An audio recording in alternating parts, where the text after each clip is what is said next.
中國法律專家黃振文喺灣區史丹福大學首次透露，人大正在研究新嘅釋法程序，希望可以解除香港人嘅疑慮。嚴劍蓉報道。中國全國人大常委會港澳基本法委員黃振文表示，中國人大正研究將釋法程序納入正統嘅做法，由立法機關交還司法部門。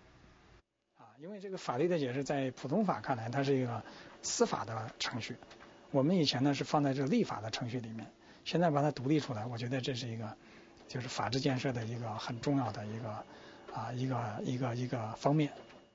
佢表示，法律仍然有人大解釋，但係過程將會唔同。英國一樣的，這都是在議會裡面，都是在立法機關裡面，但是他在做的時候，程序上這個做法上是不同於立法。會是怎麼樣呢？那就是我們現在在慢慢的還在研究這些問題啊，還在研究怎麼去完善呢？香港基本法係香港嘅小憲法，保障香港50年不變同埋司法獨立。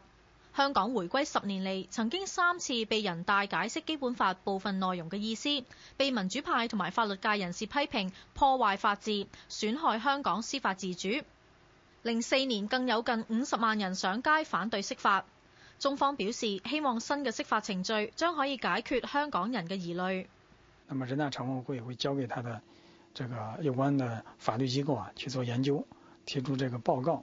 然後交給人大常委會做出這個解釋。對基本法尤其加了一個程序，加這個程序的主要的目的就是說，第一個是聽聽法律界的意見，第二個呢聽聽香港人，尤其香港法律界的意見。所以